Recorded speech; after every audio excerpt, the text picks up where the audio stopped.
Legno Interni, Falegnameria dal 1946. Rivenditore di porte a Udine, Gorizia e Trieste. Porte blindate, pavimenti, serramenti, scale, arredi su misura. Punto di riferimento nella qualità e nel design. La Falegnameria opera nel campo dell'artigianato e mette a disposizione del cliente la sua conoscenza per offrire un prodotto all'avanguardia in grado di soddisfare anche i clienti più esigenti. Legno Interni, la tua casa su misura. Ci mancherebbe. Allora Barazzutti, cosa sta emergendo dalla riunione? Dalla riunione sta emergendo che i rappresentanti della SIOT raccontano la solita cosa, no? Noi non inquiniamo, i cogeneratori sono nella norma, eccetera, eccetera. Si sono dimenticati che lì nella Val del Lago alla loro inquinamento va aggiunto quello dell'autostrada.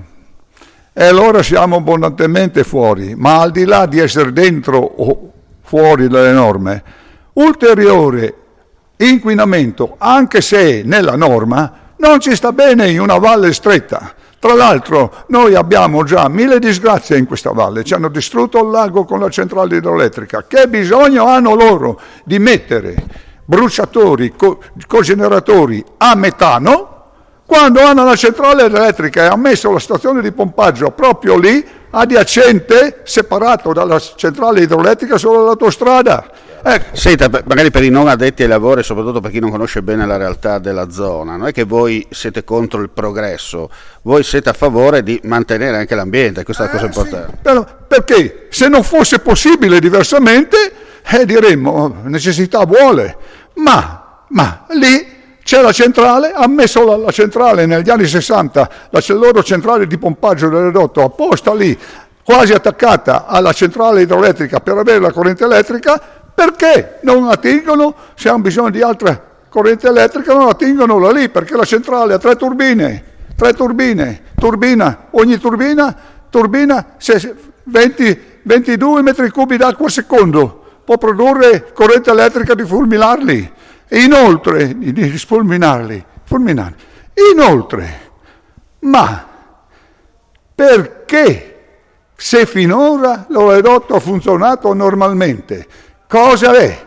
Lo ha detto, perché fanno queste cose? Lo ha detto l'APE, l'Agenzia per le Energie del Friuli Venezia Giulia, perché è una speculazione puramente economica. Godranno dei certificati cosiddetti bianchi, pagati dalle bollette dei cittadini. Senta, questo non sta bene. Senta, per concludere velocemente, voi continuerete nella vostra protesta insieme ai comitati e non guarderete in faccia a nessuno? No, faremo il finimento.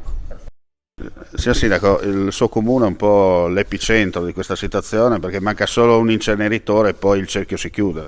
Sì, esattamente, lei ha colto nel segno, nel senso che la contrarietà non è una caratteristica del sindaco di Cavazzo e della comunità di Cavazzo alle opere, è una contrarietà quando c'è un effetto cumulo. Noi, l'ha detto giusto lei correttamente, sopportiamo già tantissime cose, l'autostrada, una centrale idroelettrica, una stazione di pompaggio, un inquinamento anche così visivo da tutti quelli che sono i tralicci di alta tensione che sormontano la nostra piccola valle, e quindi cerchiamo di difenderci però con la saggezza di un amministratore pubblico che tiene in considerazione quali sono i vantaggi e svantaggi anche del progresso economico e della assoluta necessità di portare questo paese verso un'autonomia energetica e rispetto anche a quello che sono i passi per arrivare a un efficientamento energetico.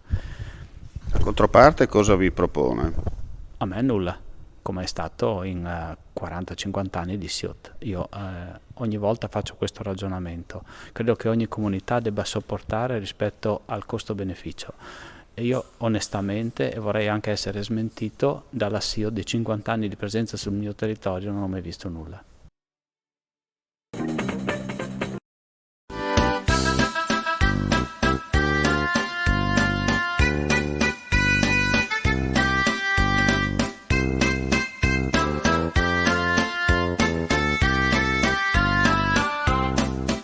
Ci portano più speranza, più fiducia. Uno sguardo che finalmente si alza verso il futuro. Per ricominciare con la tua attività, con la tua professione, per allargare i tuoi orizzonti, ricomincia con noi.